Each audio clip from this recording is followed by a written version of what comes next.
What's up, ladies and gentlemen? Welcome back to Talking Thrones.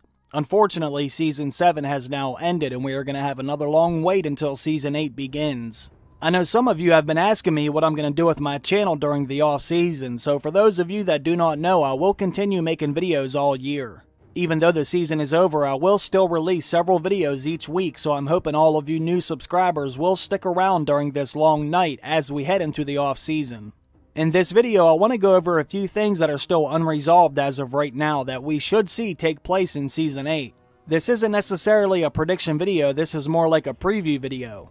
Also, I know there are a lot of Season 8 leaks floating around out there already, but do not believe those leaks, they are 100% bullshit.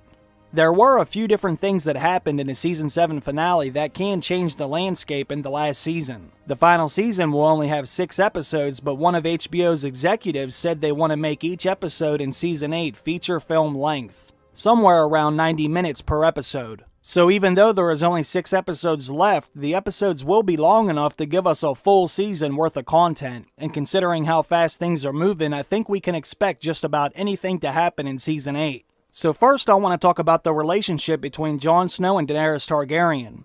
As we saw in the Season 7 finale, Jon and Dany have honored the Targaryen tradition by keeping it all in the family. Ever since Season 1, Daenerys has assumed she can no longer have children, and they have made sure to remind us of this several times in the last few episodes, but I think it's quite clear now that Daenerys will in fact get pregnant anyway. As I have said in my last video, I believe death will pay for life, which will allow Daenerys to get pregnant once again. But not only will she get pregnant, I believe she will have Jon Snow's child. Some of you said since Jon Snow is a Targaryen and Daenerys is a Targaryen, that could be the perfect ingredients, I should say, that would allow for this to happen. Some of you have also said since Jon Snow has died, it was his death that would actually pay for life, and that's what will cause Daenerys to get pregnant. Personally, I still think it's because of Viserion's death. I think Daenerys had to lose something close to her for her to be able to pay for life. But I do like the idea about Daenerys needing to breed with another Targaryen to allow her to have children. I do think that is a very good candidate. But now you have to wonder about their relationship moving forward. We just got a massive revelation thanks to Bran Stark and Samwell Tarly. Rhaegar and Lyanna were married, and this makes Jon Snow a legitimate Targaryen and rightful heir to the Iron Throne, putting him in front of Daenerys Targaryen's claim. This news is going to completely change the face of the politics in Westeros, although the Great War is here. This is going to make Dany and Jon's relationship very awkward. If Daenerys is in fact pregnant, Jon is going to have to make a tough decision. We know that Jon is not going to want a child of his being born a bastard. That was the whole reason he was still a virgin in the first place. He told Sam the reason why he never slept with Ross was because what if he got her pregnant? Then there would be another bastard named Snow, and that's not a good life for a child. So I sat there, in the brothel, as Rose took off her clothes.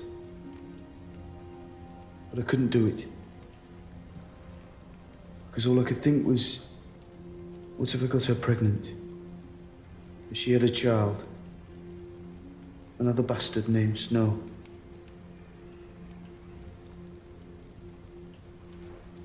It's not a good life for a child. Knowing how Jon felt about this, he will want to marry Daenerys if he knows she is pregnant with his child. But can you imagine how the North, and possibly even Sansa, would feel about all of this happening at once? As of right now, no one else knows the truth about Jon Snow's parents and his claim for the Iron Throne except for Bran, Sam, and Howland Reed. We have seen the North ready to revolt against Jon now that he has left them to go south and greet with a Targaryen. But we have also seen how the show is changing as it heads towards its endgame. Almost all the characters are learning to accept others no matter their differences and their past conflicts. Now that the Great War is here, all of that has to be put to the side in order for everyone to come together and defeat the Night King. This is something that's going to have to continue happening if everybody wants to survive. Now that the Night King is coming south, I'm not so sure if the Northerners are going to even have time to question Jon Snow or Daenerys. I also think once they learn what Daenerys has sacrificed to help them, they will be more understanding and willing to work together. They really don't have a choice. They're going to have to accept Daenerys for who she is, and Jon Snow for who he is when this big revelation comes out and becomes public knowledge. I could see some of the Northerners being upset and angry and leaving, but they will not survive the winter if they choose to do that. The first thing we will see is the Night King completely destroying the Night's Watch. Then I believe he will head to Winterfell, and that's where we will see a huge war as everyone tries to defend it. Like I have said before, I think the Night's Watch will no longer have a purpose after the Great War is over. With the wall being destroyed and everything that was north of the wall now being south already, there will be no reason to have a Night's Watch anymore if the Night King and the Army of the Dead get defeated. There will be nothing left north of the wall that they will need to protect the realm from. As of right now, Cersei is the only one not willing to play ball, even though she knows the threat is real. She was given a demonstration with the One White, but she still doesn't understand how serious this threat actually is. This is going to severely complicate things for Jon and Daenerys, not only because they will not have the Lannister troops helping them, but Cersei now has reinforcements on the way from Essos, so Jon and Daenerys could potentially be facing an army on two different fronts. Jaime has finally woke up and realized he can no longer stand by Cersei's side and support her madness. Jaime's decision to leave is also very interesting because you have to wonder where he is going to be going. Winter is now reaching King's Landing, so I can only imagine how harsh the weather is going to be going as he heads north. But how will Jaime get greeted when he arrives? We know that Jon and Daenerys was willing to put aside their differences to fight together with the Lannisters, but Jon has no idea that it was actually Jaime who pushed Bran out of the tower window at Winterfell. Bran did have a mashup version of Visions a few seasons ago, and one of those visions was him falling out of the tower, but he still didn't see who pushed him.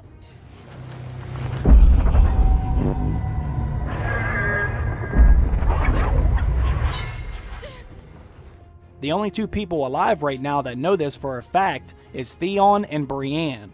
Lady Catelyn was telling people that the Lannisters were responsible for this, but all of those people are now dead. But Brienne knows, and she is in the north. But I don't see Brienne ever snitching on Jaime. I think she still loves Jaime too much to see him be put in a position of possibly being executed for crippling Bran.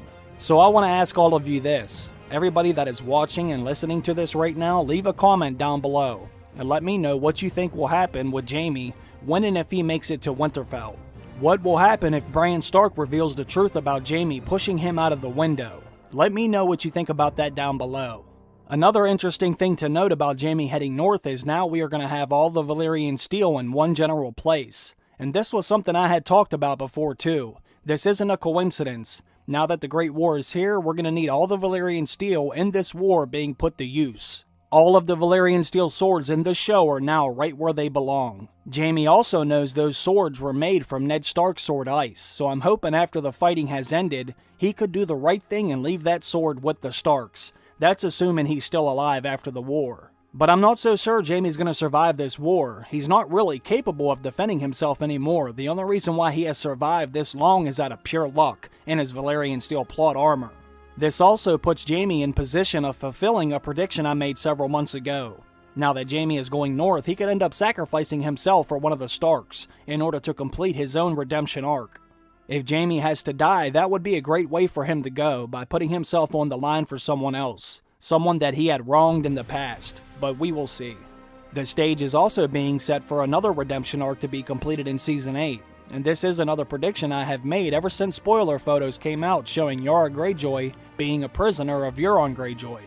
Theon will take his small rescue team and attempt to save Yara, just like Yara tried to save Theon back when Ramsay had him as his captive. But I have a feeling Theon will be a little bit more successful. I know some of you completely disagree with me about this, but I believe Theon will complete his arc by putting his own life on the line while attempting to set Yara free, and in the process he will go head to head with his uncle Euron.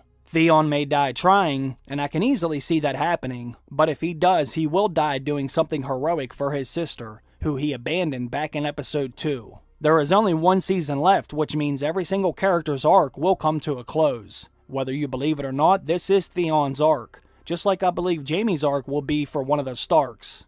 This story began with Jaime pushing a Stark out of the window, and I think his story may end by saving one of the Starks, and that person most likely being Bran Stark in some way. But keep in mind, I know nothing.